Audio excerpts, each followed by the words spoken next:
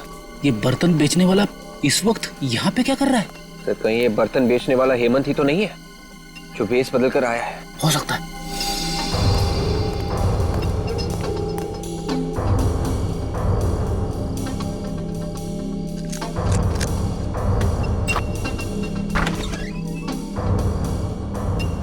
ये तो घर में घुस गया।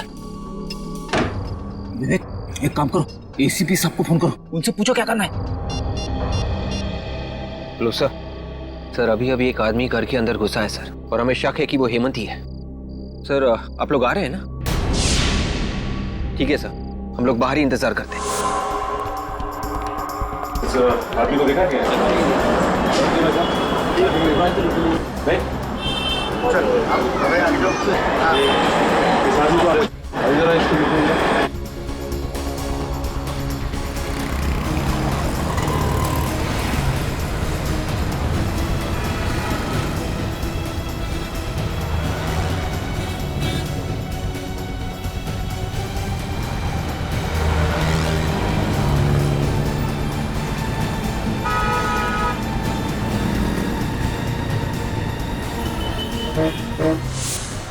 क्या हुआ निकल? कुछ पता चला? उधर तो कुछ नहीं पता चला सर। कुछ पता नहीं चला? एक काम करो, वहां पे देखते। आओ। ये कैसा चश्मा बना के दिया है? सब कुछ धुंधला धुंधला नजर आ रहा है। कल गर्लफ्रेंड के साथ चलते चलते अचानक गिर गया मैं, कितनी बेइज्जती हुई मेरी। जो नंबर दिया था उसी का ग्लास बना के दिया है, धुंधला नजर आ रहा है तो इसमें मैं क्या करूं? नंबर बढ़ गया होगा तुम्हारा। मैं कुछ नहीं जानता, पूरे 10,000 रुपए दिए मैंने, समझे? मुझे मेरे पैसे वापस चाहिए। देखो अभी दुकान बंद करने का टाइम हो गया, तुम कल आके मिलना। कल आके मिलना? मैं तो बाद में देखूंगा। मैं भाई साहब, चश्मे खरीदना मत, यहाँ से कुछ मत खरीदना। आइए आइए आइए, क्या दूं आपको? स्पेक्स या सनग्लासेस? मेरी मानिए आप पे ब्लैक सनग्लासेस बहुत जमेंगे। हम लोग गॉगल लेने नहीं आए, बल्कि पूछताछ करने आए। पूछताछ करना? जी हाँ, एक खून के सिलसिले में पूछताछ करने आए हैं। खून? जरूर आप पुलिस या सीआईडी से होंगे। जी आपने बिल्कुल ठीक पहचाना, हम लोग सीआईडी से ही हैं। किसी भी खून से मेरा कुछ लेना देना नहीं है। लेकिन हमने कब कहा कि आपका खून से कोई लेना देना है? वो दरअसल इस आदमी को देखो गौर से, जानते हो इसे? ये तो प्रभात है ना? जी हाँ, ये प्रभात ही है। आप जानते हैं इसे? हाँ, रेगुलर कस्टमर है हमारा, यहीं पास में रहता है। पास में कहाँ रहता है? यहाँ से सीधा जाके आगे जो सुपरा नगर है, सुपरा नगर में बाईं तरफ का तीसरा बंगला। सुपरा नगर में बाईं तरफ का तीसरा बंगला?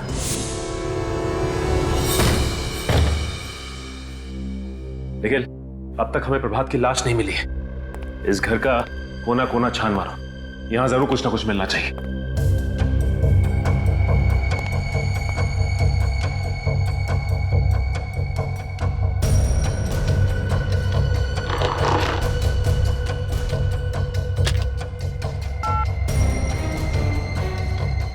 कौन तो डेड है?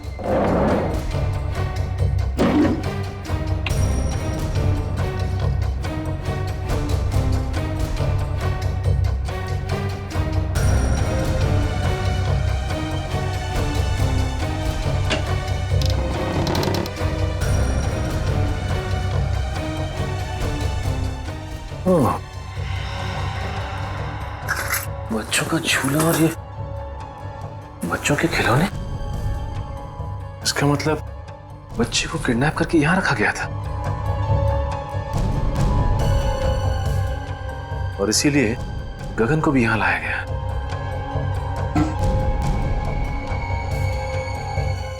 लेकिन एक बात समझ में नहीं आ रही कि वो पैसों से भरा बैग वहीं पे क्यों छोड़ के चला गया? शीशी में तो शायद ड्रग था, कहीं इसी ड्रग से गगन को बेहोश तो नहीं किया गया? ये ऐसा तो नहीं कि गगन ने सोचा हो कि पहले ये देख लो कि बच्चा सही सलामत है कि नहीं। मगर इस सारे फसाद की जड़ वो प्रभात की लाश अभी तक नहीं मिली। दया सर भी पता नहीं किस मुसीबत में फंस गए। भगवान करे सब कुछ ठीक हो जाए। सर ये देखिए सर, शीशी में शायद ड्रग था। सर हो सकता है गगन को इसी ड्रग से बेहोश किया गया हो सकता है। और ये देखो बच्चों के खिलौने, बच्चे को किडनैप करके यहीं पे रखा गया था दया सर के घर पहुंचाने से पहले। मगर सर इस बच्चे को दया सर के घर पहुंचा के किसी को क्या मिलेगा? मैं भी यही सोच रहा हूं कि किसी ने मासूम बच्चे को किडनैप करके उसकी मां से जुदा किया और फिर दया सर के घर पहुंचाया। लेकिन ये गिरी हुई हरकत कर कौन सकता है? और इस हरकत के पीछे उसका मकसद क्या हो सकता है?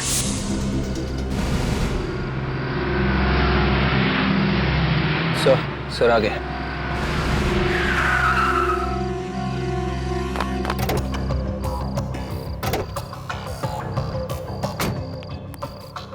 विवेक, वो बर्तन वाला आदमी अभी भी घर के अंदर है? हाँ सर, अंदर ही है सर। उसके साथ कोई और भी था या अकेला था? अकेला।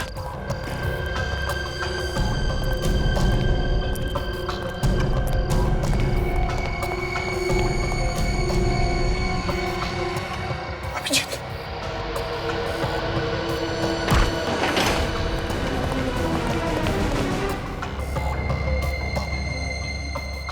घर का कोना कोना छान मारो, देखो कहीं पर चुप कर बैठा होगा वो।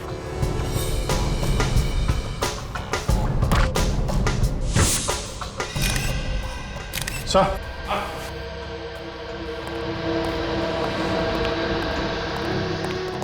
अभिजीत, मुझे तो ये हेमंत लगता है, दया का खबरी।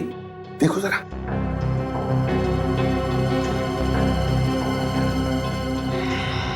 हाँ सर, ये तो हेमंत है। गोली मारी है। गोली अभी भी अंदर है सर, एग्जिट वुंड नहीं है।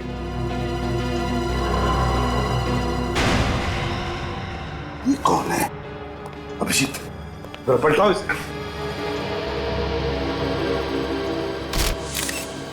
माय गॉड, ये तो प्रभात है। मगर सर, प्रभात को तो दया ने वहां उस एनआरआई के बंगले पे गोली मारी थी, जहां पे हमें गगन की लाश मिली थी। वही तो अभिजीत, समझ में ये नहीं आ रहा है कि प्रभात को एनआरआई बंगले में मारा है और उसकी लाश यहाँ हेमंत के घर में। ये क्या हो रहा है? ये चक्कर क्या है? सर, इसके हाथों और गर्दन पे खरोच के निशान है सर। ये देखिए सर, शायद इसने अपने आप को बचाने की कोशिश की होगी। लेकिन सर, दया के साथ इसके हाथे पाई वही नहीं है। दया ने सिर्फ इसे गोली मारी थी सर। तो फिर गोली की आवाज कैसे नहीं सुनाई पड़ी? तुम दोनों गोली की आवाज नहीं सुनी? नहीं सर, बिल्कुल नहीं। अगर हम दोनों ने गोली की आवाज सुनी होती तो हम लोग तुरंत अंदर आ जाते। सर, खूनी घर के अंदर ही था। जैसे ये हेमंत घर के अंदर आया, इसे गोली मारी और भाग गया। लेकिन अभिजीत, है कौन ये जिसने ये खून किया है? और अगर वो यहां से भागा है तो भागा कैसे? और अगर भागा है, कहां से, कैसे? जबकि विवेक और फ्रेडी दोनों के दोनों तैनात थे घर के बाहर। देखो कहीं चुप कर तो नहीं बैठा।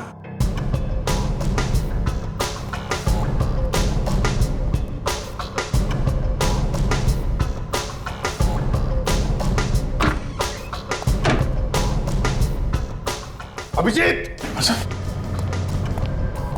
अभिजीत खूनी यहीं से भागा है। My God! सर, हमें जल्दी से जल्दी खूनी को ढूंढना होगा, नहीं तो दया की मुसीबतें और बढ़ती जाएंगी सर। हाँ अभिजीत, खूनी को जल्दी से जल्दी ढूंढना होगा, जल्दी से जल्दी। आइए आइए, आप लोगों को एक कहानी सुनाता हूं। आप लोग वो कहानी सुनेंगे तो खुशी के मारे डांस करने लगेंगे। ये हो क्या गया तुम्हें सालुंकी? क्यों? डीसीपी साहब हमारी जान के पीछे पड़े हैं, दया पर खून का इल्जाम है और तुम्हें मजाक सूझ रहा है? अरे पर क्या पर? हा? आप लोगों की हमारी फिक्र नहीं है क्या? आपको सिर्फ मुर्दों से प्यार है, जिंदा आदमी से नहीं। अभिजीत, इन मुर्दों ने मेरे कान में ऐसी कहानी सुनाई है कि आप लोग सुनेंगे तो आप लोग भी इन मुर्दों से प्यार करने लगेंगे। और तो फिर बताओ ना, क्या बताया तुम्हें मुर्दों ने? इस प्रभात के मुर्दे ने मेरे कान में यह कहा है कि इसे दया ने नहीं, किसी और ने मारा है। क्या? ये कैसे हो सकता है? दया ने खुद बताया कि उसने प्रभात को मारा है। नहीं अभिजीत, इस प्रभात की मौत हेमंत की मौत से 4 घंटे पहले हुई। क्या? 4 घंटे पहले हुई है? हाँ, 4 घंटे पहले। और तो और बॉस, ये गोली जो मुझे इस प्रभात की बॉडी में से मिली है, ये दया की गन से नहीं चली। अगर ये गोली दया सर के गन से नहीं चली तो फिर किसके गन से चली है? ये गोली उस गन से चली है जिससे इस हेमंत को मारा गया है। इसका मतलब है हेमंत और प्रभात, इन दोनों को एक ही आदमी ने मारा है, एक ही आदमी ने। मगर सर, ये प्रभात ये 2 बार कैसे मर सकता है? अगर दया ने 3 दिन पहले इसे मारा है तो ये फिर से कैसे मर गया? कहीं ऐसा तो नहीं कि जब दया सर ने प्रभात पर गोली चलाई थी तब वो गोली प्रभात को लगी ही ना हो? हाँ विवेक, ऐसा ही हुआ। प्रभात पर जो गोली दया ने चलाई, वो गोली प्रभात को लगी ही नहीं। सर, अब तो डॉक्टर सालुंखे ने भी बता दिया है, प्रभात को जो गोली लगी थी वो दया के गन से नहीं चली है। मतलब सर, दया ने किसी को भी नहीं मारा है। बिल्कुल अभिजीत, पहले खूनी ने गोली चलाई गगन पर दया की गन से, और फिर प्रभा और हेमंत पर गोली चलाई अपने खुद के गन से। मतलब सर, हेमंत, गगन और प्रभात तीनों का खूनी कोई एक ही है। हाँ, और सर ये जो कोई भी है दया सर को जानबूझ के फंसाने की कोशिश कर रहा है, इसीलिए रास्ते में इतनी अड़चने डाल रहा है। और ये गगन के बच्चे को भी उसने दया सर के घर पे जानबूझ कर रखा था सर। और ये खून, ये किडनैपिंग उनको फंसाने के लिए किए गए सर। पर सर ये खूनी है कौन जो किसी भी कीमत पर दया सर को फंसाना चाहता है? विवेक, हर बहादुर सीआईडी ऑफिसर के पीछे ढेर सारे दुश्मन लगे रहते हैं, वैसे दया के पीछे भी ये लगा है। काजल, एक काम करो, पिछले 14 साल जितने भी केसेस में दया पर इल्जाम लगे हैं और फिर जितने भी मुजरिमों को दया ने सजा दिलवाई है, उन सब के रिकॉर्ड्स निकालो। पता चल जाएगा है कौन ये जो दया को फंसाने पर तुला है।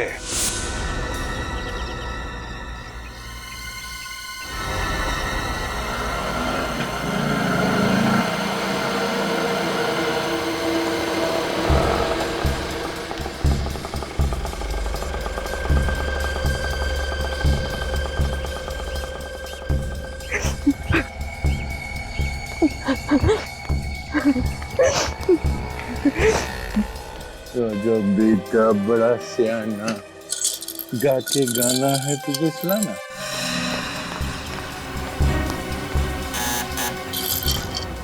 दरवाजा खोलो कोई। अंकल जाके दरवाजा खोलेंगे। ओके, खोलिए, दरवाजा खोलो कोई प्लीज। कोई है? प्लीज दरवाजा खोलिए। आ रहा हूँ, एक मिनट। कहाँ है मेरा बेटा? अरे आप यहाँ क्या कर रही हैं? मेरा बेटा कहाँ है? देखिए, मुझे नहीं मालूम कि आपका बेटा कहाँ है। देखिए सर, आप प्लीज मुझे मेरे बेटे से मिलवा दीजिए। उसको देखने के मेरी आंखें तरस रही है सर। वो यही है ना? आप मेरी बात का यकीन क्यों नहीं करती? आपका बेटा यहाँ पर नहीं है। सर, आप जानते हैं मेरा बेटा कहाँ है, क्योंकि जब मेरे पति की मौत हुई थी तो उस वक्त आप वहीं पर थे ना। आप जानते हैं ना मेरा बेटा कहाँ है? आप मेरी बात का यकीन क्यों नहीं मान रही है? हाँ, मुझे नहीं मालूम आपका बेटा कहाँ है। सर, वो मेरी जिंदगी है, उसके बगैर मैं एक पल भी नहीं रह सकती सर। प्लीज मुझे बता दीजिए। आई एम वेरी सॉरी, मैं आपकी कोई मदद नहीं कर सकता। तो फिर मेरी मौत की जिम्मेदार भी आप ही होंगे। मैं अपनी जान दे दूंगी यहीं पे। मैं यही अपनी जान दे दूंगी। अब ये क्या पागलपन? सीआईडी आपके बच्चे को ढूंढ रही है और बहुत जल्द सही सलामत आपके बच्चे को आप तक पहुंचा देंगे। आप एक आदमी है ना, आप क्या जानेंगे एक माँ की ममता क्या होती है। अगर मेरा बच्चा इसी वक्त मुझे नहीं मिला तो मुझे खुद नहीं पता मैं क्या कर जाऊंगी। सर प्लीज मेरा बेटा मुझे वापस दे दीजिए सर। ये आप क्या करिए प्लीज। प्लीज सर, आप पहले उठिए। मेरा बेटा वापस दे दीजिए आप। देखिए प्रीति जी, आपका बच्चा सही सलामत है, ठीक ठाक है मेरे पास। मेरा बेटा आपके पास ही है ना? मैं उसको मिल सकती हूँ अभी? आइए मैं दिखाता हूँ। जी चलिए चलिए। मानत, मेरा बच्चा। भगवान का लाख लाख शुक्र है कि तुझे कुछ नहीं हुआ। सर, आपका ये एहसान मैं जिंदगी भर नहीं भूलूंगी। आप वाकई में बहुत अच्छे इंसान हैं। अब मुझे यकीन हो गया मेरे पति का खून आपने नहीं किया। मैंने आपके पति को नहीं मारा। वैसे बहुत जल्द हम लोग आपके पति के खूनी को ढूंढ लेंगे। मुझे मेरा बच्चा मिल गया है, मुझे और कुछ नहीं चाहिए। आप अपने बच्चे के साथ खेलिए, मैं तब तक चाय लेके आता हूँ आपके लिए।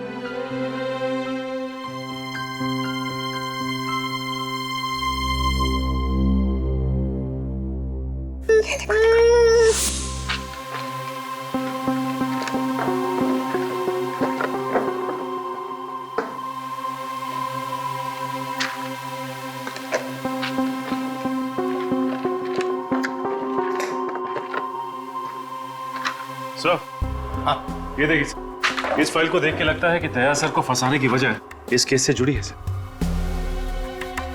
ये केस? सर, ये तो वही केस है जिसमें दया ने आत्महत्या करने की कोशिश की थी।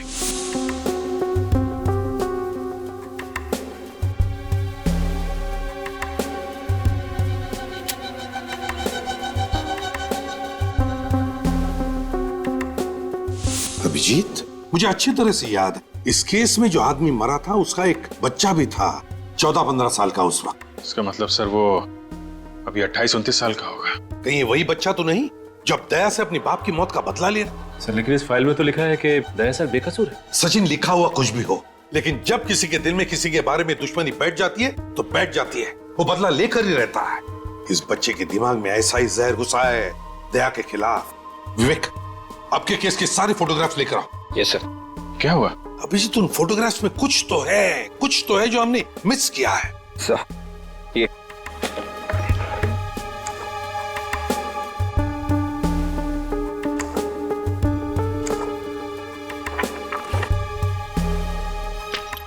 ये देखो, ये देखो, है ना? इसका मतलब सर? इसका मतलब है अभिजीत, दया को फंसाने में किसी एक का हाथ नहीं, बल्कि और भी लोग मिले हुए हैं उसमें।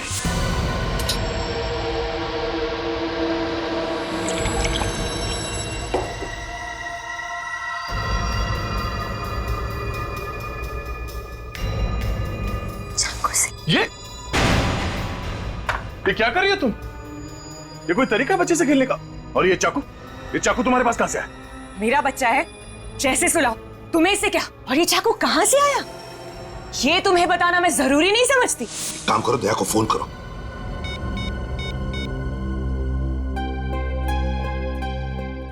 क्या हुआ? सर दया का फोन बंद आ रहा है। दया का फोन बंद आ रहा है? मगर दया का फोन कभी बंद होता ही नहीं। वही तो। कहीं दया सर किसी तरह की मुसीबत में तो नहीं फंस गए? अभिजीत, इसी वक्त दया के घर चलते हैं। ये चाकू मुझे दे दो, बच्चे को चोट लग जाएगी। पीछे हटो। पागल हो गई हो क्या तुम? चुप हो जाओ वरना। देखो, मानत को कुछ मत करना, तुम समझी? तुम इसकी माँ हो और मैं इसकी माँ। मैंने इसको जन्म दिया है और मेरा पूरा हक है इसको मारने का। तुम अपने बच्चे को मारने की बात कर रही हो? एक माँ होकर तुम ऐसी बात कर रही हो?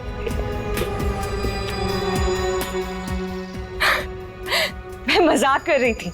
मैंने इसे जन्म नहीं दिया है, मैं तो इसे अनाथ आश्रम से चुरा कर लाई। और ये जिए या मरे, मुझे इससे क्या? देखो, अब इस बच्चे को कुछ मत करना प्लीज। मैं तुम्हारे सामने हाथ जोड़ता हूं।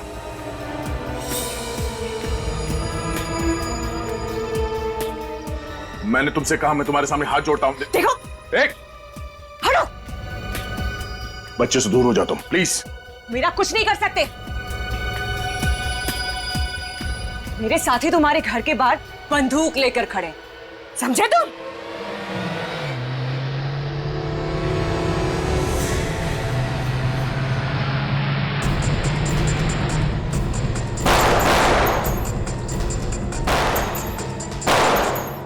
ये लोग कौन फायर कर रहे हैं सर? दोनों के अभिजीत, लगता है दया को फंसाने वालों में सही है।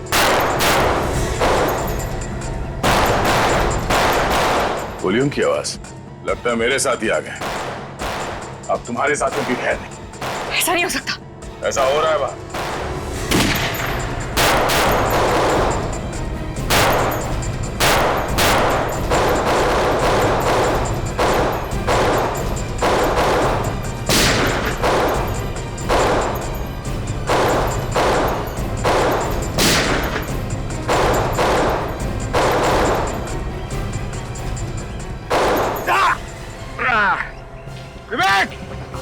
विवेक, तुम ठीक तो हो? गोली चूक कर निकल गई। आप मुझे कवर दो, मैं पीछे से जाता हूं सर।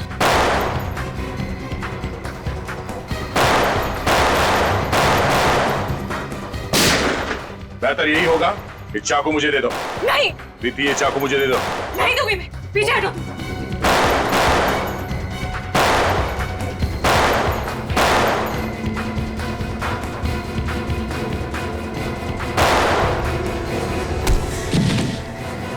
बस, बहुत हो गई आतिशबाजी। चल घूंघट निकाल।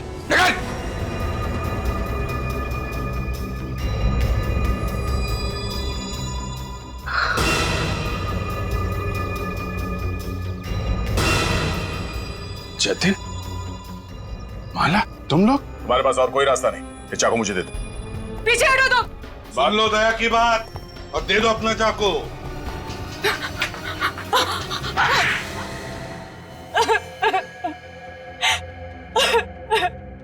बोलो, क्यों फंसाना चाहती थी तुम मुझे? क्योंकि तुमने एक निर्दोष की जान ली है।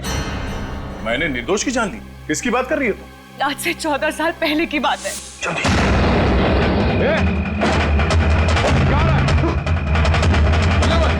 क्या ऑफिसर?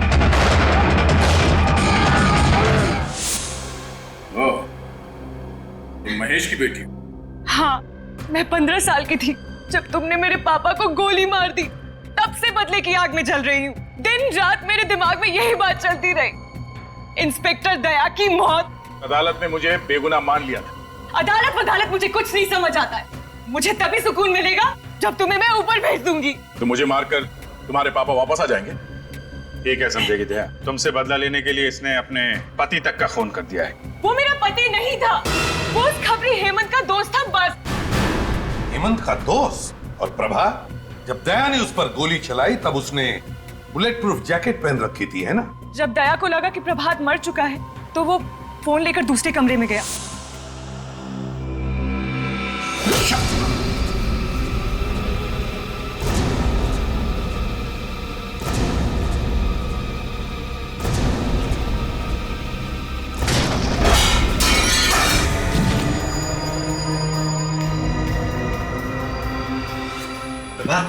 जाओ, काम कर लो। जाओ गगन को लेकर आओ।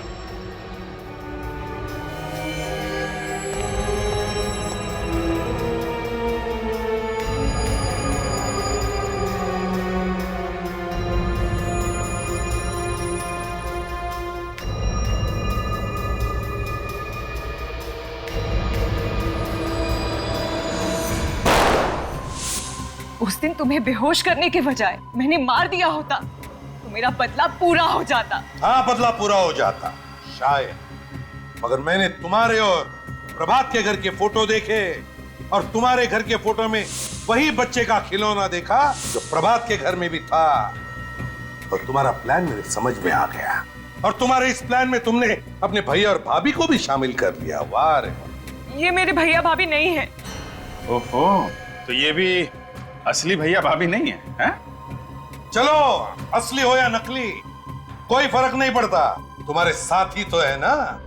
तुम तीनों ने मिलकर 3 खून किए हैं, 3 खून। सजा भी भुगतना, वो भी फांसी। ये इधर इधर इधर ये। सर, ये बच्चा कितना प्यारा है, मैं इसे अपने घर ले जाऊंगी। हाँ, इसके बारे में तो सोचना ही पड़ेगा, इसे कहाँ लेके जाना है। मैंने सोच लिया सर, ये बच्चा कहाँ जाएगा। कहाँ जाएगा सर? बच्चा एडॉप्शन एजेंसी में जाएगा। Adoption agency? हाँ, एडॉप्शन एजेंसी। मगर सर, बच्चा तो दया के पास जा रहा है सर। एक्चुअली दया के इतना अटैच्ड हो गया इस बच्चे के साथ कि उसके बगैर जी नहीं सकेगा सर। हाँ सर, और ये बच्चा भी दया सर के बिना रह नहीं सकता। ओह, मैं कहाँ आ गया हूँ? CID bureau. ये ब्यूरो है? जी हाँ। मुझे तो लगा मैं किसी आश्रम में आ गया हूँ जहाँ पे प्रवचन चल रहे हैं। सर, सच बात आपको प्रवचन लगी? मैंने तो सिर्फ इतना कहा था कि इस बच्चे से दया को लगाव हो गया है। इसका मतलब है हर केस के आखिरी में यही होने वाला है। जो कोई बच गया सीआईडी को उससे लगाव हो गया। दया सर ने इस बच्चे को बहुत प्यार से पाला पोसा है सर। ये इस बच्चे को 1 मिनट के लिए भी अपनी निगाहों से ओझल नहीं होने देते सर। मतलब दिन रात बच्चे को देखते रहोगे? हाँ सर। और काम कौन करेगा? तुम इसके लिए खाना बनाओगे, अभिजीत इसकी चड्डी बदलेगा, विवेक चड्डी धोएगा, और ये पूर्वी ये इसे थपथपाएगी। और जब ये सोएगा नहीं तो एसीपी साहब दादाजी उसको लोरियां सुनाएंगे। सीआईडी चलानी है तो दिल पत्थर का होना चाहिए, समझे? पत्थर का। चलो लंगोट कस लो, काम पे निकलो। लाओ ये बच्चा इधर दो। Sir please. सर, ये बच्चा मेरे साथ जाएगा sir. Please sir, don't be so cruel. ये बच्चा मेरे जीने का मकसद है सर। अरे कोई है क्या इधर? ये आंसू निकल रहे हैं। ये आंसू बहते तो बहने दीजिए सर। एक बाप से उसके बच्चे को छीन लिया जाए तो उसका गम क्या होता है शायद आपके समझ के बाहर है सर। तो जिसके नाम से अपराधी थर थर कांपते हैं उस इंस्पेक्टर दया की आंख में आंसू। सर प्लीज, सर माना, हम लोग दिन रात अपराधियों से उलझे रहते हैं, लाशों और मुर्दों की बातें करते हैं, लेकिन अभी भी हमारे अंदर का इंसान मरा नहीं है सर। मैं ज्यादा देर यहां रहूंगा तो सन्यासी बन जाऊंगा। चलो बच्चा इधर दो, इधर दो। बच्चा पालने चले हैं। अरे तुम लोगों की जिंदगी का कोई भरोसा है? कब गोली चलेगी, कब मर जाओगे? हाँ दया, अगर तुम्हें गोली लगी तो कौन देखेगा इस बच्चे को? सर मैं देखूंगा। ओहो, तुम क्या अमर हो? तुम्हें गोली नहीं लग सकती है? चलो बच्चा दो इधर। Please sir, sir please sir. अरे हंसता रहना चाहिए। तुम लोगों का जो काम है वो करो। अरे ये क्या कर दिया? अरे ये क्या सिखा रखा है इसको? ओए!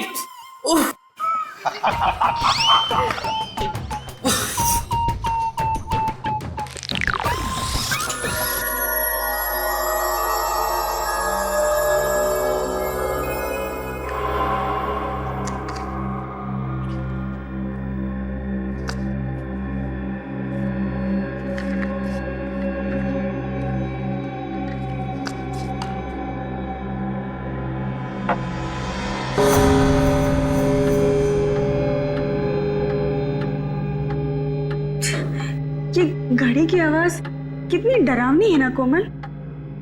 हाँ हाँ मुझे मालूम है तू ऐसा क्यों कह रही है। तेरे दिमाग में ना अभी भी वो हॉस्पिटल की पुरानी कहानियां वो घूम रही है। नहीं ऐसी कोई बात नहीं है। मैं तो इसलिए ऐसा कह रही हूँ क्योंकि ये अपना फ्लोर कितना सुनसान है ना। सिर्फ 2 मरीज और हम दोनों के अलावा एक स्टाफ वाला और है बस। पता है कभी कभी अकेले में तो मुझे भी डर लगता है। ऐसा लगता है जैसे कोई भूत बंगला हो।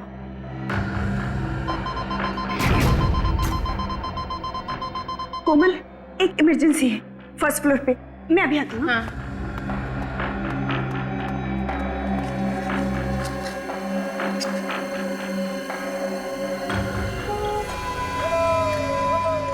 ये कैसी आवाज है?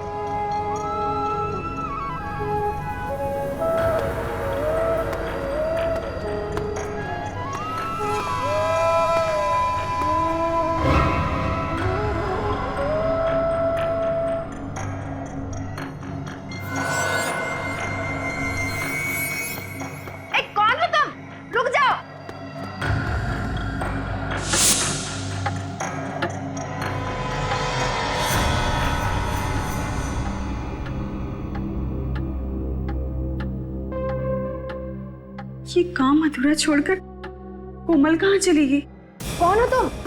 अरे रुको, अरे कहाँ जा रहे हो? अरे कुछ जवाब क्यों नहीं देते? रुक जाओ। अरे अरे सुनिए तो सही, सुनिए, रुकिए। अरे सुनो। जी मैम। तुमने कोमल को देखा कहीं? नहीं मैम, मैं इस फ्लोर पे नहीं हूँ और अभी अभी आया हूँ ये सामान रखने के लिए। ये आवाज किसकी आ रही है? पता नहीं मैम।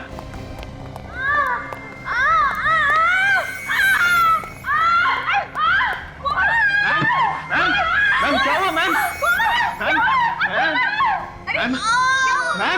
मैम क्या हुआ मैम? मैम क्या हुआ? मैम क्या हुआ? एक आदमी सफेद कौन सफेद? सफेद कपड़ों में। क्या हुआ? मैम इनके कानों से तो खून आ रहा है। जल्दी से इसे चले करो, आईसीयू ले जाना पड़ेगा। जल्दी जल्दी। जी मैम। कोमल क्या हुआ बता।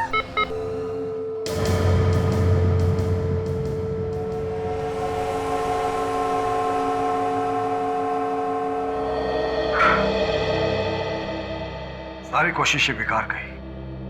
She is dead. ऐसा इसने क्या सुन लिया जिससे इसके कान के पर्दे भी फट गए और ब्रेन हेमरेज भी हो गया।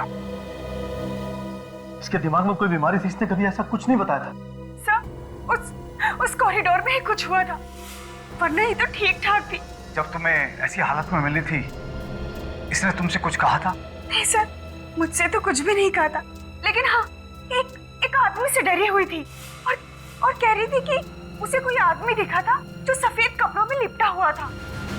सफेद कपड़ों में कौन सकता है कॉरिडोर में? इस हॉस्पिटल में ही कुछ गड़बड़ है। हॉस्पिटल खुले हुए अभी कुछ दिन हुए हैं और ये सब नाटक शुरू हो गया। क्या हो रहा है?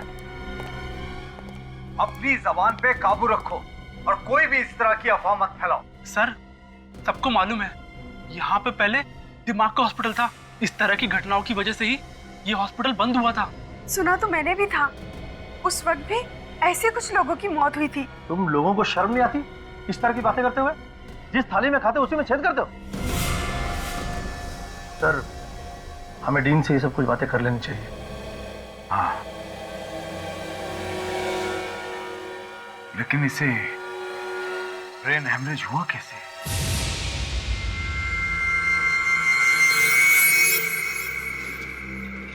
अरे यार श्रवण, ये कॉरिडोर तो ठीक ठाक दिखता है, फिर कोमल मैडम की मौत कैसे हो गई? वो सब बातें मत कर, कोई सुन लेगा।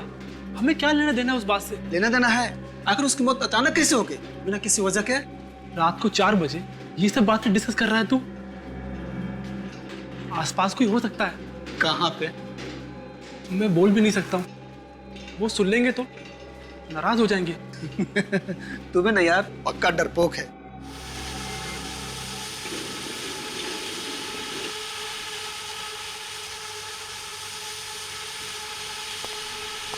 ये आवाज कैसी? मैंने कहा ना कोई है यहाँ पर। तू चुपचाप जल्दी चल यहाँ से। देखा क्या? वो जो गया अभी। कौन? मैंने तो नहीं देखा। अच्छा तू रुक यहीं, मैं अभी आता हूँ। अभी तो इतना डर रहा था, अब अचानक कहाँ जा रहा है तू? मैं अभी आके बताता हूँ।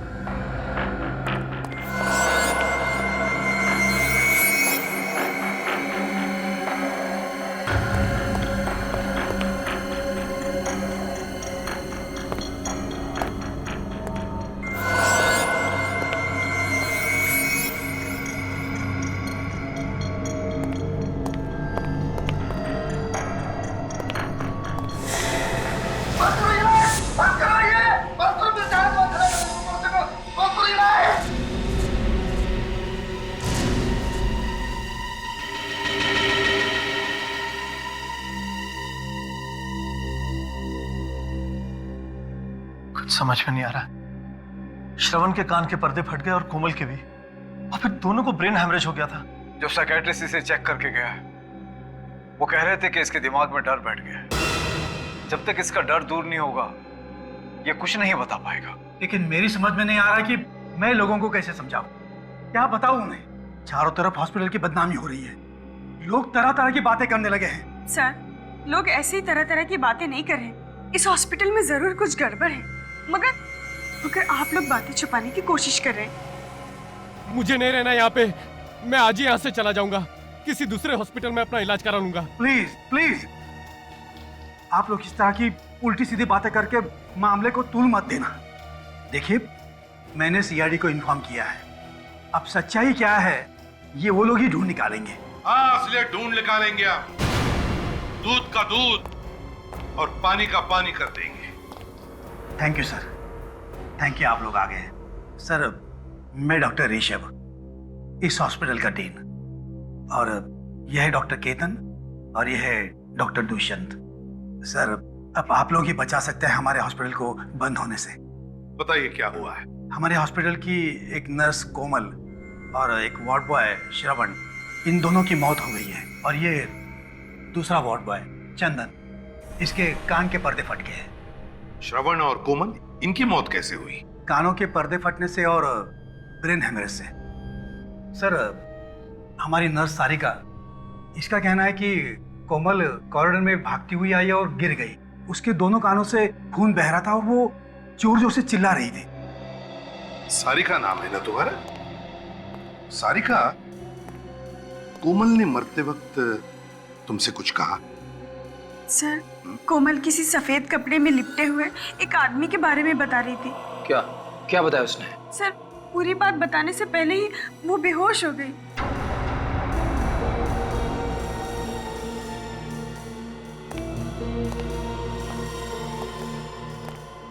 चंदन और श्रवण, क्या इन दोनों के साथ भी वैसा ही हुआ जैसा सारिका बता रही है। जी सर, इन दोनों की मौत भी ठीक वैसी हुई और वो भी उसी कॉरिडोर में। अच्छा, ये चंदन ने खुद कुछ बताया था? नहीं सर, ये कुछ बोलने की हालत में नहीं है। बोलने की हालत में नहीं है? डॉक्टर साहब। हाँ। चंदन, श्रवण और कोमल, इन तीनों के मेडिकल रिपोर्ट्स और चंदन का ब्लड सैंपल चाहिए हमें। श्योर। और वो कॉरिडोर दिखाइए जहां पर कान के पर्दे फटने से और ब्रेन हेमरेज से दो मौतें हुई हैं। आइए सर। चलिए।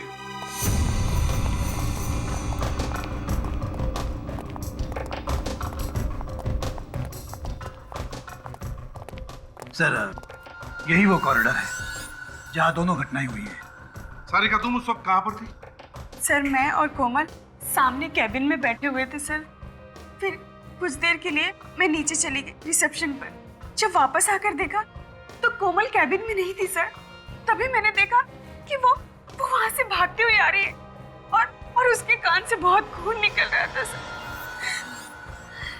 सर, चंदन और श्रवण दोनों यही बेहोश मिले थे। यही पर, इसी कॉरिडोर? हाँ सर। डॉक्टर ऋषभ, कितने वार्ड्स हैं यहाँ इस कॉरिडोर में? सर, 2 पेशेंट वार्ड्स, एक सप्लाई रूम और एक एग्जामिनेशन रूम। चार कमरे हैं। विवेक, काजल, इन चारों कमरों को अच्छी तरह से चेक करो और जितने भी उंगलियों के निशान हैं सबके सब उठाओ।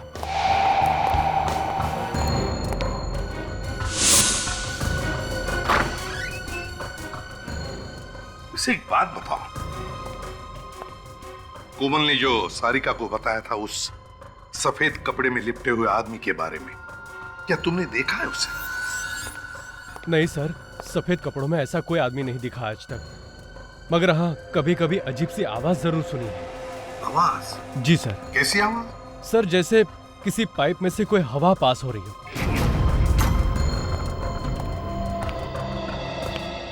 डॉक्टर ऋषभ।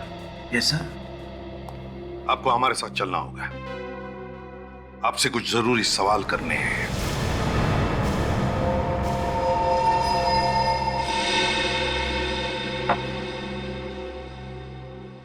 देखिए मिस्टर ऋषभ, घबराइए मत। अखबार में छपने से आपका हॉस्पिटल बंद नहीं होगा। बंद तो नहीं होगा सर, लेकिन बदनामी तो होगी ना। हाँ, बदनामी तो जरूर होगी, क्योंकि वहां काम ही कुछ ऐसा हुआ है। सबसे पहले तो आप अपने स्टाफ को समझाइए। सबके सब चिल्ला रहे हैं कि वो जगह डरावनी है।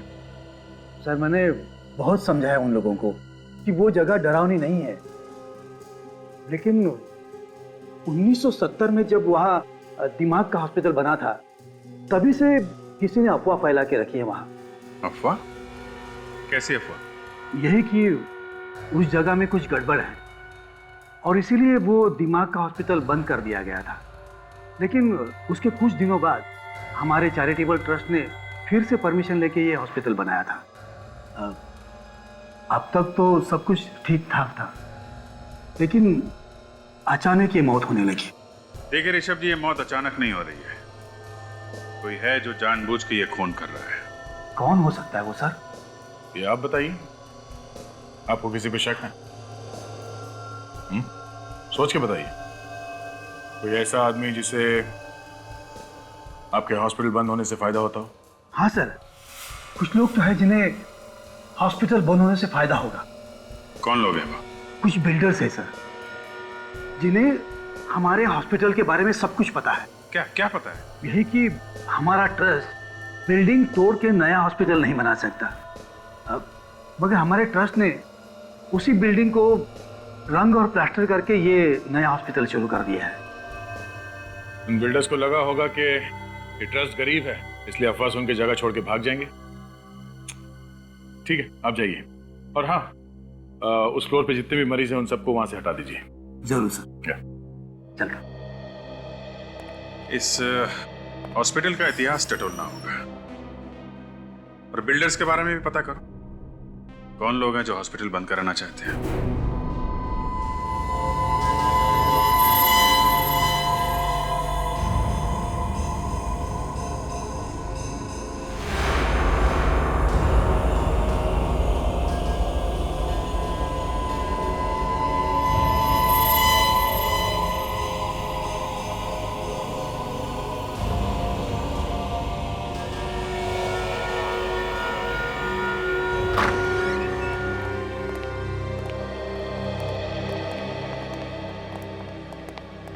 हाँ भैया, क्या हाल है?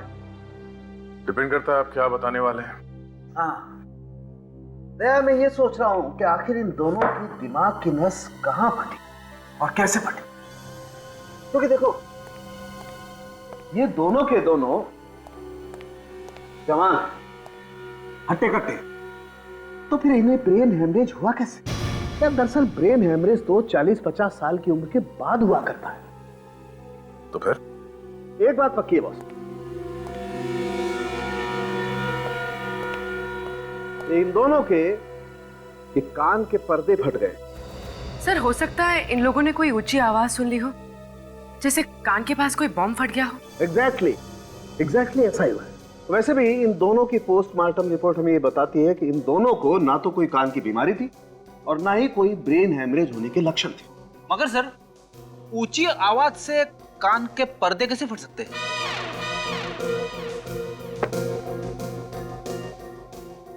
अपना कान यहाँ लाओ, अपना कान मेरे मुंह के पास लाओ। हाँ! जवाब मिल गया क्या?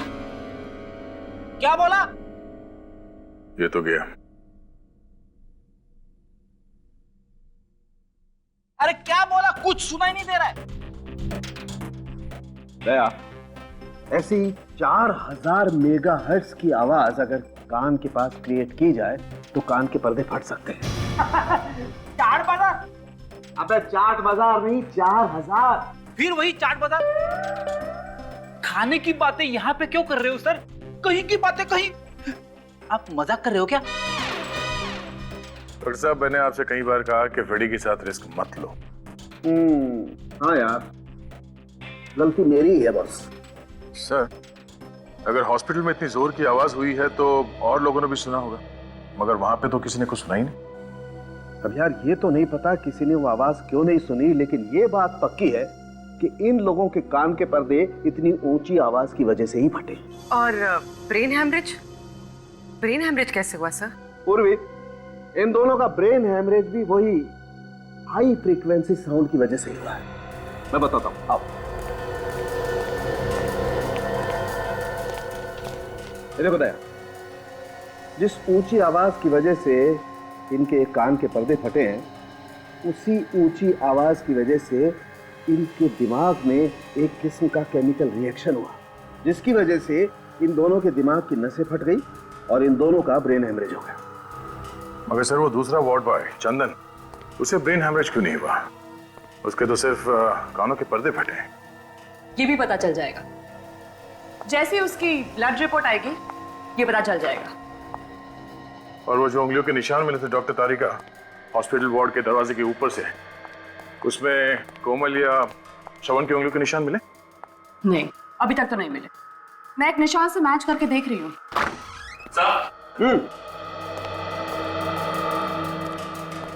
सर, चंदन के खून की रिपोर्ट। Okay, thank you.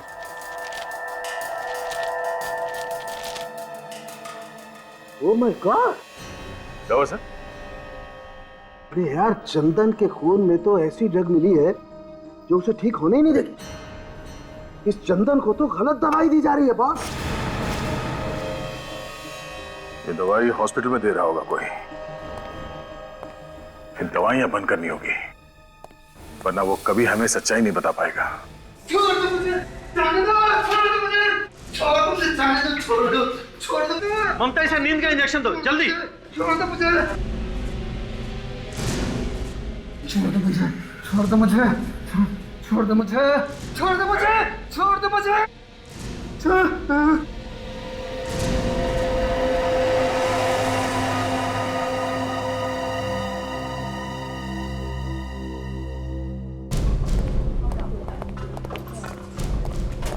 इसे हर तरह की दवाइयां कर दी, लेकिन इसकी हालत में कोई भी सुधार नहीं आ रहा। ममता, तुम ऐसा करो, जो प्रेस्क्राइब्ड इंजेक्शन है ना, वो इसे दे दो। जी डॉक्टर। 1 मिनट, बंद करिए। रोको, इसे अब और उल्टी सीधे दवाएं नहीं दी जाएंगी, समझे? आप कौन सी उल्टी सीधी दवाइयों के बारे में बात कर रहे हैं? वही जो आप लोग इसे दे रहे हैं, इससे ये कभी ठीक नहीं होगा। ये क्या कह रहे हैं आप? देखिए, हमें इसके खून में साइको रिएक्टिव ड्रग्स मिले हैं, जिससे इसका दिमाग हमेशा के लिए बंद हो जाएगा। लेकिन ये कैसे हो सकता है? हम तो इसे वही दवाइयां दे रहे हैं जो प्रेस्क्राइब्ड है। ये देखिए इस पे लेबल भी लगा हुआ है। देखिए डॉक्टर साहब, आप हमारी बात को समझ नहीं रहे। लेबल कुछ भी लगा हो लेकिन अंदर दवाई नकली है। इसकी दवाई बदली गई है। लेकिन ये ऐसा कौन कर सकता है? आपने बदली होगी। लेकिन मैं ऐसा क्यों करूंगा सर? इस मरीज का इलाज तो आप ही करते हैं ना, तो आप ही ने किया होगा, और कौन करेगा? सर लेकिन मैंने इसे दवा नहीं दी है। तो फिर कौन देता है दवाई से? वो सर सारिका ही इसको दवाई देती थी और इंजेक्शन भी वही तैयार करती थी, लेकिन आज उसकी ड्यूटी दूसरे वार्ड में है। ये सारिका वही है ना जो उस रात कोमल के साथ में थी? जी। जरा बुलाइए उसे। जी।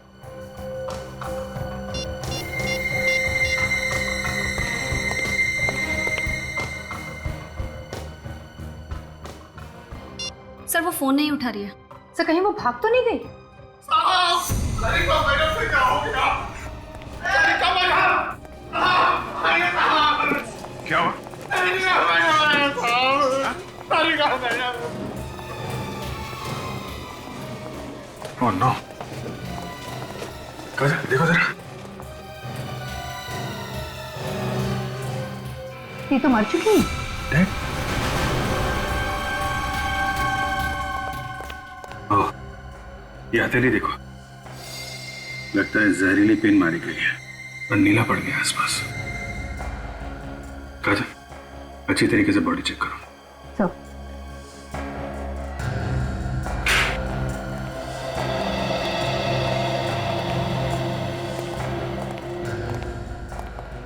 कैसे हुए ये सब? साहब मैं डिटर्जेंट का बॉटल लेने गया था साहब, तो उसी टाइम देखा कि सारिका मैडम मरी पड़ी है। तुमने यहाँ पे और किसी को देखा? नहीं साहब। सर मैंने 15 मिनट पहले सारिका मैडम को कॉरिडोर पे देखा, वो बिल्कुल ठीक थी सर। फिर पता नहीं सर उनको क्या हो गया। अच्छा, जब तुमने इसे देखा था तो ये अकेली थी या इसके साथ में कोई और भी था? नहीं सर, वो अकेली थी।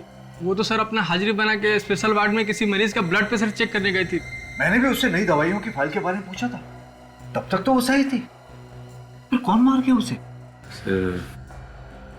सारिका खूनी को जानती थी। ऐसा ही लगता है। और खूनी को लगा हुआ कि हम इस सारिका तक पहुंचने वाले हैं, इसलिए उसने सारिका का खून कर दिया। इस सारिका तो सिर्फ एक मोहरा थी अभिजीत। असली खूनी तो अभी भी शराफत का मुखौटा लगाकर घूम रहा है हॉस्पिटल में।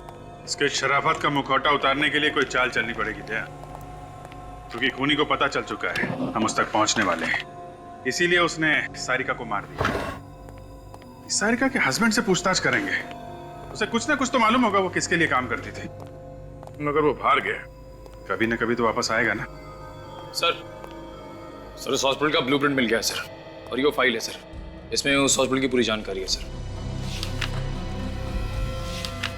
और सर ये वो नक्शा है जब वहाँ पे दिमाग का हॉस्पिटल था सर, और ये वाला अभी का है, अभी के चैरिटेबल हॉस्पिटल का सर। ये दिमाग का हॉस्पिटल बना 1970 में और बंद हुआ 1990 में। जी, इस दोनों नक्शे में कुछ ज्यादा फर्क नहीं है, बिल्कुल एक ही जैसे हैं। ये बिल्डिंग बनाया गया, बस ये कुछ ब्लॉक्स बनाए गए हैं, बाकी तो ऐसे ही है। डीन भी यही कह रहा था। इस नक्शे को देखकर लगता नहीं है कि इसमें कोई ऐसा कमरा है जहां से 4000 हर्ट्ज के आवाज निकलती होगी। कमरा तो बना है दया, वो भी काफी सोच समझ के, क्योंकि उन लोगों को मालूम था कि बिल्डिंग के बनावट के साथ छेड़छाड़ करेंगे तो बिल्डिंग गिर जाएगी। पर सर उस कमरे के बारे में पता चलेगा कैसे? उन उंगलियों के निशान से पता चलेगा जो दरवाजे पे से उठा के लाए गए हैं।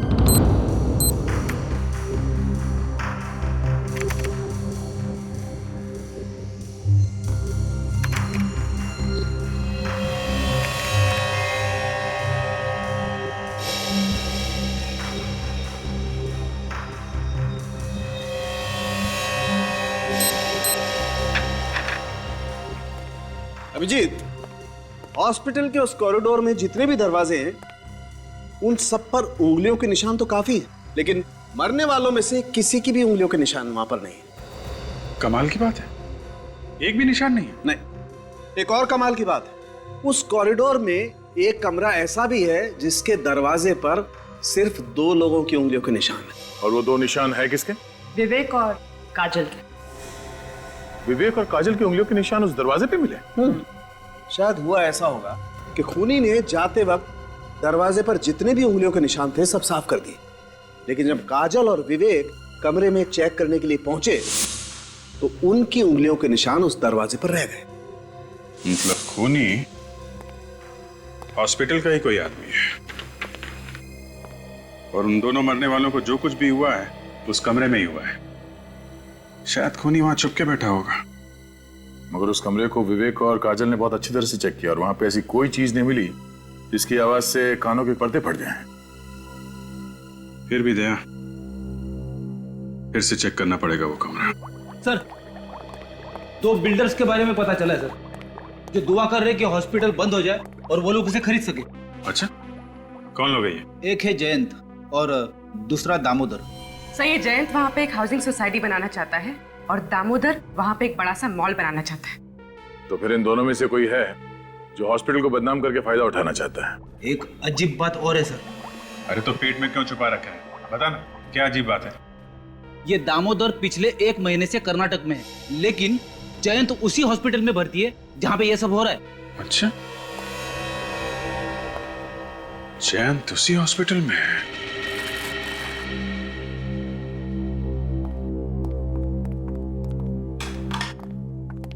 कैसे हैं मिस्टर जैन? कैसी है तबीयत आपकी? क्या बताऊं सर कैसा हूं।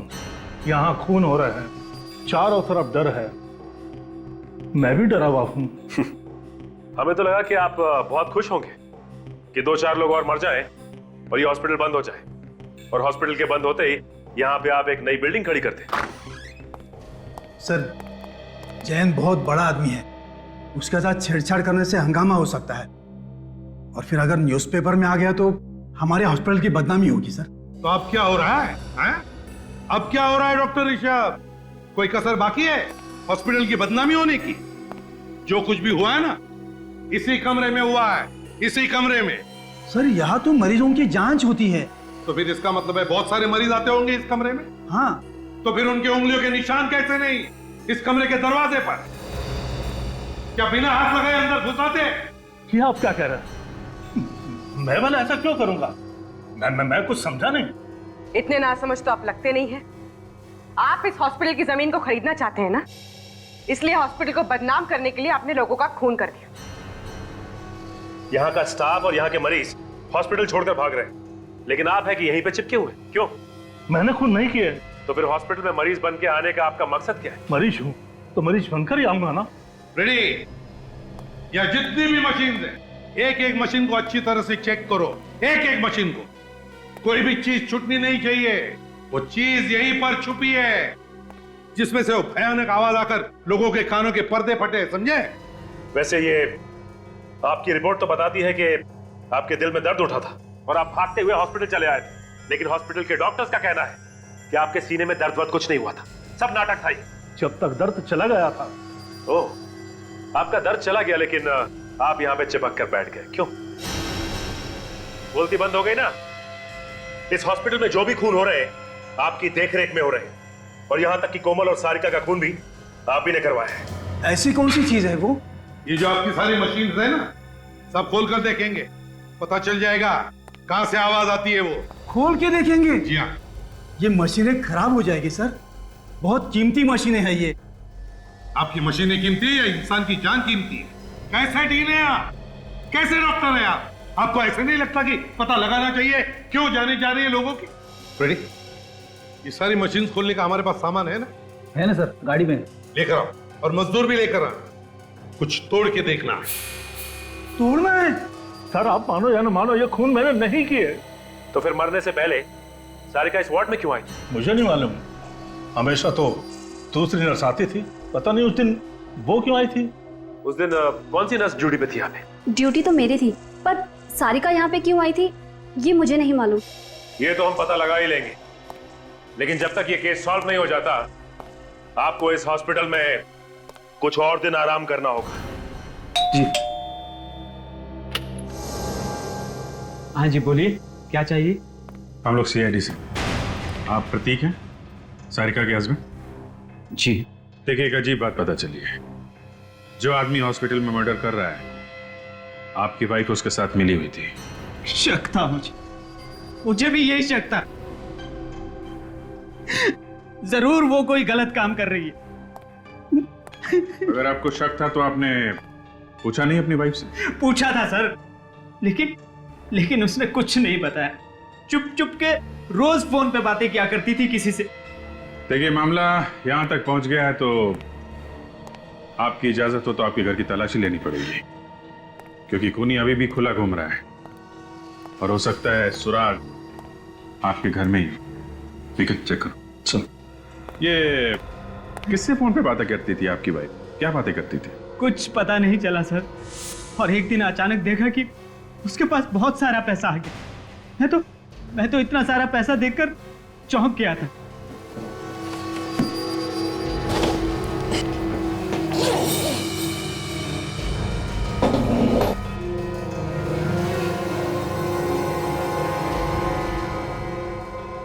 सर, तो म्यूजिकल इंस्ट्रूमेंट ये आप बजाते हैं? ये कहां से आई? अच्छा, आपके घर में मिला और आपको मालूम नहीं? कहां से आई? सर मुझे कुछ नहीं मालूम, मैं तो इसे पहली बार देख रहा हूँ।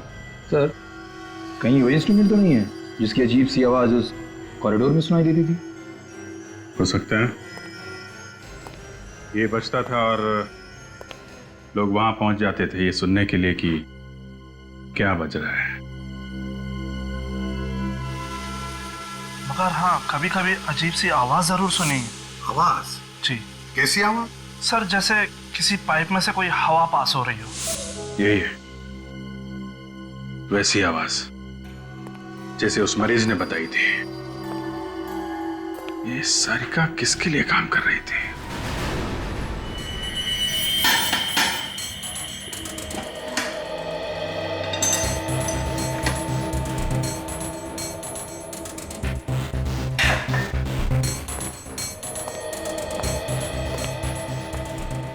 सर, इस आदमी को पता भी नहीं कि क्या करना है, फिर भी इसने सारी मशीनें खोल के रखी है।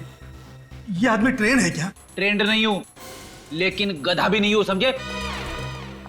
सर, सर हम लोग जैन से मिलके आ रहे हैं। उसे देख के लगता नहीं कि उसे कोई बीमारी मारी है सर। अच्छा। और तो और सारिका ने मरने से पहले आखिरी बार जैन से ही बात की। और सर सारिका की ड्यूटी भी नहीं थी उस वक्त उस वार्ड में। तो बताइए डॉक्टर ऋषभ, इकट्ठा कट्ठा आदमी जयंत आपके हॉस्पिटल में मरीज बनकर लेटता है और आपकी हॉस्पिटल की नर्स सारिका उससे मिलने के बाद मर जाती है। कैसे? मालूम नहीं सर। और सारिका, बताइए सारिका वहां पर गई क्यों उस वार्ड में जब उसकी ड्यूटी नहीं थी? मुझे मालूम नहीं सर। अरे इसके अलावा कोई जवाब है क्या रे आपके पास?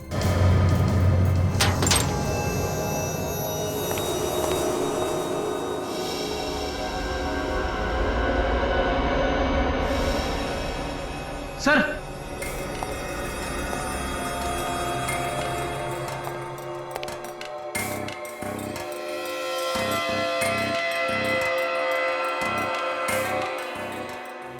सोनिक वेपन, आवाज का हथियार।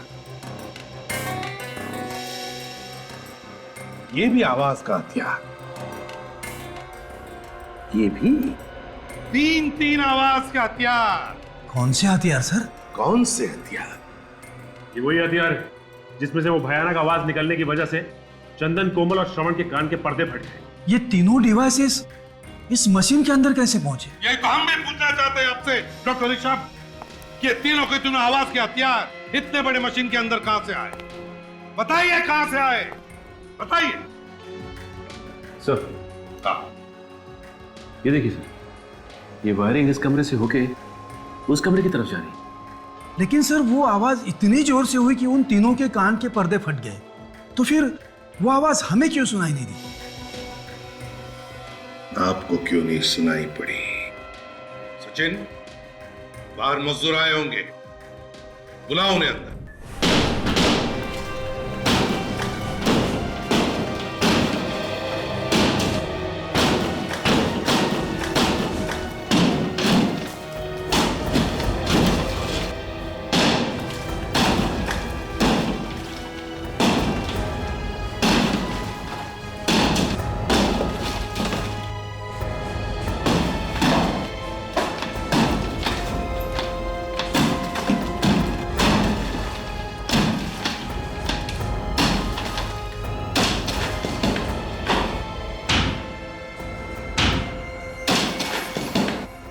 ये देखा डॉक्टर ऋषभ, सारी दीवारों को साउंड प्रूफिंग किया है, ऐसे साउंड प्रूफिंग, और इसीलिए यहाँ जो भी आवाज हुई अंदर वो बाहर किसी को पता नहीं चला।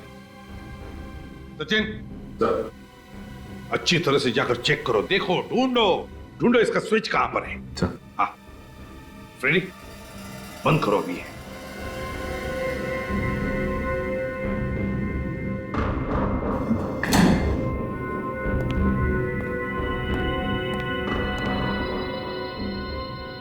पूर्वी, फ्रेडी, अपने अपने कान इन ईयरमफ से अच्छी तरह से ढक लो, हैं?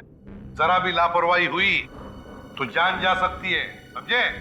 हाँ सर। रेडी?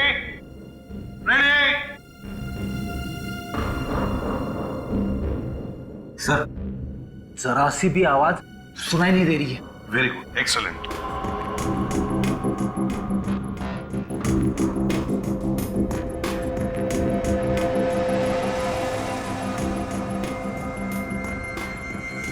अब जैसे ही सचिन को वो स्विच मिलेगा, वो 5 सेकंड के काउंट के बाद वो स्विच ऑन करेगा और फिर इसमें से वो भयानक आवाज आनी शुरू हो जाएगी। ये रहा वो स्विच जिसे खूनी ऑन करता है और वहां से डिवाइस चालू होता है। सर, सचिन सर को स्विच मिल गया। स्विच मिल गया, कान बंद करो जल्दी। 1 2 3 4 5।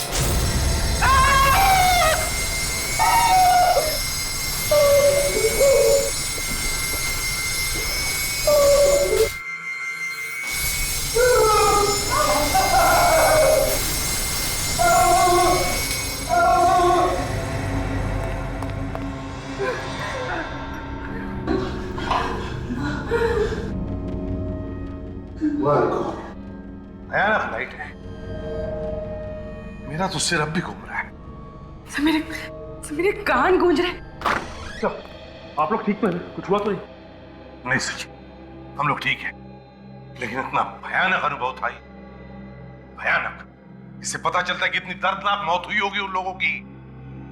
डॉक्टर ऋषभ, ये कोई एग्जामिनेशन रूम नहीं है, कोई एग्जामिनेशन रूम नहीं, टॉर्चर रूम है ये। मेरे तो हाथ पैर अभी भी कांप रहे हैं सर। आंखों के सामने सभी चीजें चलती फिरती नजर आ रही है। फ्रेडी, अच्छा हुआ तुमने कानों पर ईयरमफ लगा रखा था सेफ्टी के लिए, वरना तुम्हारा भी वही हाल होता जो कोमल और श्रवण का हुआ था। मगर सर, खूनी है कौन? जैन पे शक है, लेकिन सबूत नहीं है उसके खिलाफ। मगर अभिजीत, जिस तरह से कमरा बना हुआ है, ये रिनोवेशन के वक्त ही प्लानिंग की गई होगी। उसी वक्त ये कमरा बनाया गया होगा। उसके बाद बनाते तो शायद हॉस्पिटल के स्टाफ को पता चल जाता। मगर एक बात पक्की है, खूनी जो कोई भी है, उसे आवाज की फ्रीक्वेंसी और लाइट के बारे में सब कुछ मालूम है। अच्छी तरीके से जानता है वो आदमी कि इन चीजों के इस्तेमाल से कैसे किसी को मारा जा सकता है, कितनी आवाज से कान के पर्दे फट जाएंगे, कब ब्रेन हैमरेज होगा, सब कुछ जानता है। काम कोई मनोचिकित्सक या दिमाग के बारे में जानकारी रखने वाला ही कर सकता है। खूनी कोई साइकियाट्रिस्ट है। लेकिन सर, उस हॉस्पिटल में कोई साइकियाट्रिस्ट नहीं। कोई तो है पूर्वी, कोई तो है जो असलियत छुपा के वहां पे रह रहा है।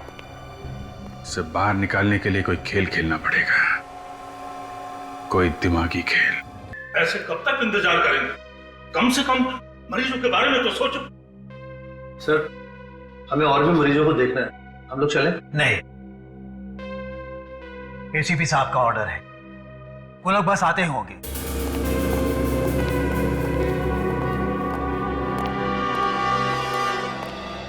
सर, पता चला कि खूनी कौन है? हाँ बिल्कुल पता चल गया, बस थोड़ी देर में बता देंगे। लेकिन फिलहाल हम आप लोगों की हिफाजत करने के लिए आए हैं। किस तरह की हिफाजत सर? आप लोगों पर जिस तरह से हमले हो रहे हैं, उन हमलों से आपकी हिफाजत। सर, ऐसा हो सकता है? इन हमलों से बच सकते हैं हम लोग? क्यों नहीं बच सकते? आप लोगों के कान के पर्दे फटना, ब्रेन हेमरेज होना, इन सभी हमलों से आप बच सकते हैं, क्योंकि हमारे फोरेंसिक सर्जन डॉक्टर साळुंखे, इन्होंने एक स्पेशल इंजेक्शन बनवाया है उसके लिए। कहीं हम लोग और भी बीमार तो नहीं हो जाएंगे इस इंजेक्शन से? जी नहीं, आप लोग बिल्कुल मत घबराइए। बहुत सारे टेस्ट करने के बाद ये इंजेक्शन बनाया गया है। मैंने अपने ऊपर भी टेस्ट किया इस इंजेक्शन को। बिल्कुल चिंता मत कीजिए, कोई प्रॉब्लम नहीं होगी। डॉक्टर सालुंखे बताएंगे कि इस इंजेक्शन में कौन सी दवाई है? आई मीन फॉर्मूला क्या है? आप लोगों में से कोई दिमाग का डॉक्टर होगा तो पहचान सकता है फार्मूला क्या है। फिर भी सर आप बताइए तो सही। सोडियम पेंटाथॉल सीरम है इसका नाम। लाओ आ दो। क्या कर रहे हैं आप? क्या हो गया डॉक्टर दुष्यंत? आपने अपना हाथ पीछे क्यों खींच लिया? कुछ परेशानी है क्या आपको? नहीं, कोई परेशानी नहीं है, लेकिन ये समझ में आ गया है कि आप लोग क्या करने जा रहे हैं। अरे वाह, क्या बात, बड़े होशियार हैं आप डॉक्टर दुष्यंत। हैं? तो फिर बताइए, बताइए क्या करने वाले हैं हम? आप लोग हम सबको बेवकूफ बना रहे हैं, क्योंकि सोडियम पेंटाथॉल मानसिक रोग दूर नहीं करता है, बल्कि सच्चाई उगलवाने की दवा है जो कि अपराधियों को दी जाती है। डॉक्टर दुष्यंत, ये सब आप कैसे जानते हैं? वो डॉक्टर दुष्यंत तो और भी बहुत कुछ जानते हैं, है ना डॉक्टर दुष्यंत? ENT स्पेशलिस्ट, कान नाक और गले के स्पेशलिस्ट। वैसे आप मत घबराइए, इसमें सिर्फ ग्लूकोज का पानी है। हाँ डॉक्टर दुष्यंत, तुम्हारी सच्चाई जानने के लिए किया हुआ ये ड्रामा है, समझे? बोलिए क्या बोलना है? हटाओ!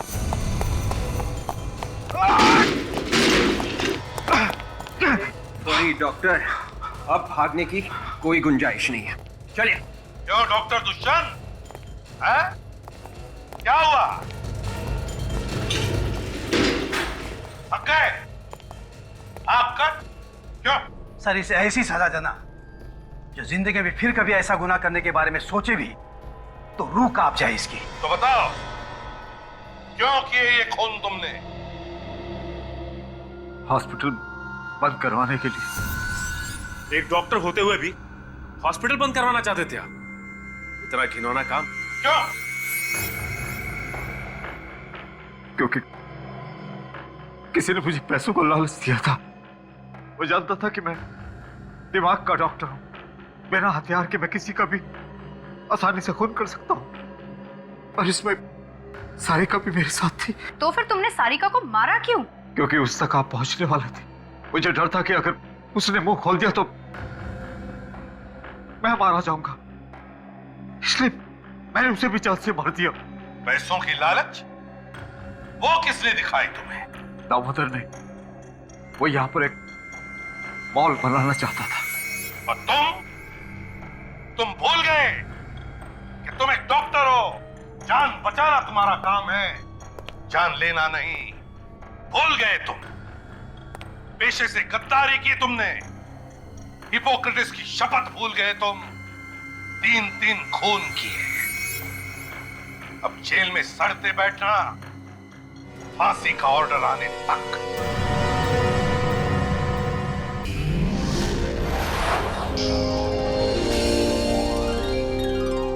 CID के और भी मजेदार और सस्पेंस से जुड़े एपिसोड्स को देखने के लिए हमारे चैनल को सब्सक्राइब करें और बेल आइकॉन दबाना ना भूलें।